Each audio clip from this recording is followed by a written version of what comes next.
राजपूत समाज का हीरक जयंती समारोह श्री भीम राजपूत छात्रावास में आयोजित किया गया। प्रतिभाशाली बच्चों को भी किया सम्मानित।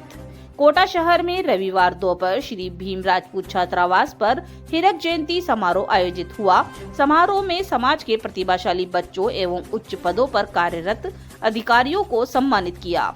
कार्यक्रम में विधायक कल्पना देवी, पूर्व सांसद इजेराज सिंह सहित समाज के गणमान्य नागरिकों ने हिस्सा लिया। श्री भीम छात्रावास में आयोजित इस हीरक जयंती समारोह में सभी वर्ग के बच्चों द्वारा किए गए उत्कृष्ट कार्य पर उन्हें पुरस्कार दिए गए। इस मौके पर पूर्व सांसद इजेराज सिंह ने कहा कि हम समाज को किस दिशा में ले जाना चाहते हैं, यह महत्वपूर्ण है। बच्चे अच्छी शिक्षा लेंगे तो वह समाज को उसी दिशा में लेकर आगे जाएंगे। विधायक कल्पना देवी ने भी हीरक जयंती पर सबको बधाई देते हुए समाज को मिलकर आगे बढ़ने की बात कही। लाड़पुरा विधायक कल्पना देवी ने दावा किया कि खुद वास्को डी गामा ने अपनी डायरी में लिखा था, वह भारत की खोज पर निकले जरूर थे। उन्होंने पहले से भारत की समृद्धि के बारे में काफी सुन रखा था। भारतीय व्यापारी उन्हें यहाँ लेकर आए थे। हमें हमारा इतिहास गलत तरीके से पढ़ाया जा रहा है। उन्होंने कहा कि वास्को डी गामा ने भारत की खोज नहीं की। भारत तो बहुत सक्षम और समर्थ देश था, जिसे ढूंढते हुए वास्को डी गामा भारत आया था। वास्को डी गामा ने भारत आने से पहले हमारे देश का वजूद जाना। वह अपना जहाज लेकर भारत की खोज में निकला जरूर था, लेकिन उसे एक बंदरगाह पर खुद के जहाज से भी बड़ा जहाज नजर आया।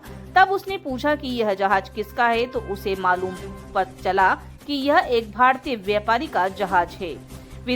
वास्को डी गामा ने व्यापारी से पूछा कि भारत का रास्ता कहां से होकर जाता है, मुझे भारत जाना है। व्यापारी ने कहा कि मैं 2 दिन बाद खुद भारत जा रहा हूं, आप मेरे साथ चलिए। व्यापारी के साथ वास्को डी गामा भारत आया था।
रे चेतक थारा बेरा बीचे बात। क्षत्रिय का एक स्वभाव होता है। इन अगली 4 पंक्तियों में मैं स्वभाव गिनाता हूं। हमारा स्वभाव क्या है कि रण मीठी तलवार ने मुकाई, करूं म्यान के माई। रण मीठी तलवार ने मुकाई, करूं म्यान के माही। तू ही चल गयो आज जीव को काई। हाल उठी रे हल्दी घाटी, हाल उठी रे हल्दी घाटी। तू माटी मत ओढ़े रे मारा, वारणा का रूपक मारी थान की ठुकरात। हे चेतो कर रे चेतक थारा पेरा बीचे बात।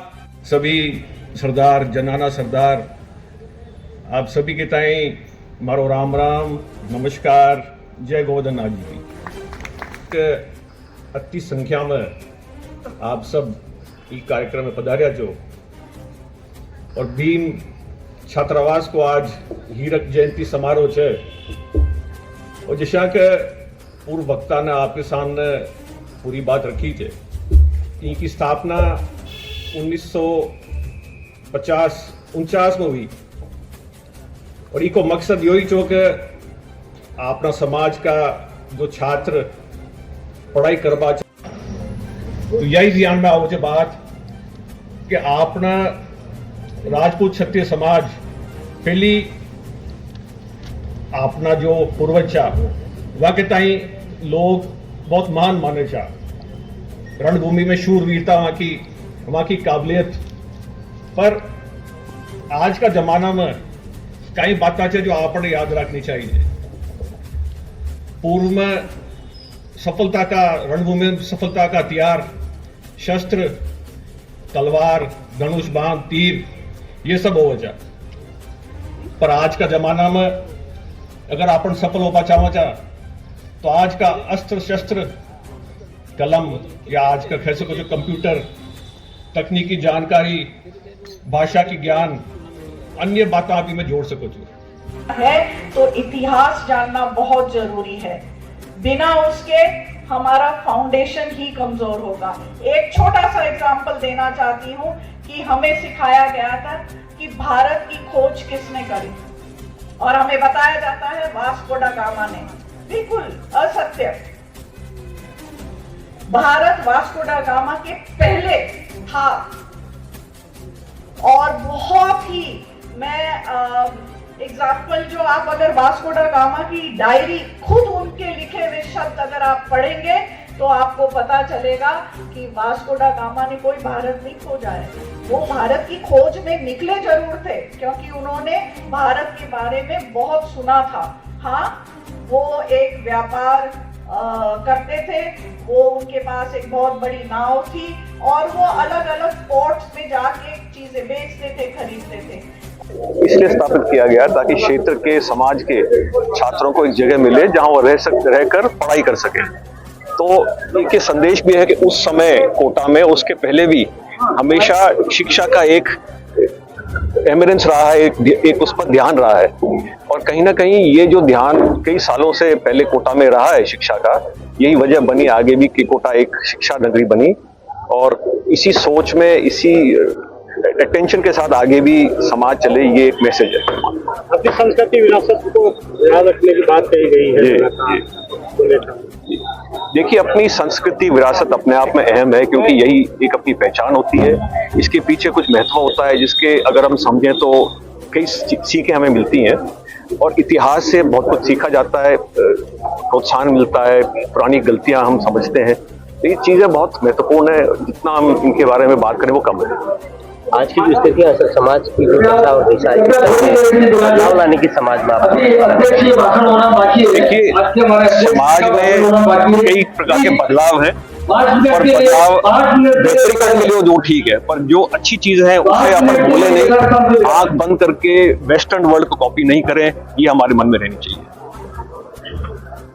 ये केवल वास्को डी गामा को लेके नहीं है, चाहे वो आप द इन्वेंशन ऑफ जीरो हो या मेडिसिन में आप देखें तो first surgeon Sushruta is actually, ऐसी कई चीज़ें हैं। अगर हम सब पढ़ने लगेंगे तो मेरे ख्याल से काफ़ी सारी ऐसी चीज़ें होंगी कि ये सब चीज़ों की खोज भारत में हुई थी, न केवल जो जहाँ ये यूरोपियन लोगों को ये जो बेनिफिट दे रहे हैं इसका, इट्स नॉट ट्रू।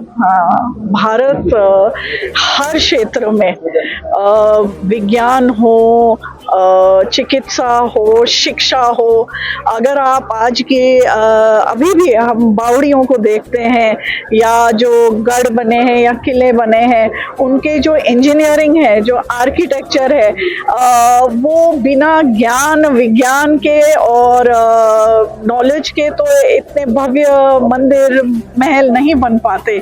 और ये आप मोहनजोदारो हड़प्पा तक पीछे जाके अगर देखेंगे तो वो सब दोहराते हैं कि यहाँ कितनी जानकारी थी, कितनी शिक्षा का लेवल कितना ऊंचा था, ये सब हमें देखने को मिलता है और यहाँ तथ्य अभी भी मौजूद है जिससे हमें दिखता है कि ऐसा था। जी जी, देखिए,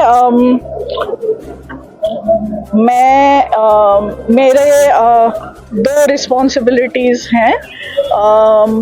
मैं जिस परिवार से जुड़ी हुई हूँ, हमने हमेशा इस क्षेत्र के लिए भला करने के लिए हमारे ऐसे ही प्रयास हमेशा रहे हैं। वर्तमान में मेरे उस दायित्व के साथ एक और दायित्व जोड़ा गया है जो राजनीतिक दायित्व है, जिसमें मुझे अभी एमएलए का पद मिला है, परंतु ये मेरी अंदर की भावना है कि अंग्रेजी में एक कहावत है, चैरिटी बिगिंस एट होम। तो अगर हम हमारे क्षेत्र में कुछ भी अच्छा करना चाहते हैं या उम्मीद करते हैं तो सबसे पहले हमें अपने घर से चालू करना चाहिए, और वो घर हमारे समाज को देखते हुए उस समाज का उत्थान करने में जितना भी हम प्रयास कर सकते हैं और हमारा उसमें योगदान रहेगा, मुझे लगता है उससे न केवल हमारे समाज में पर पूरे क्षेत्र में उसका भलाई होगा।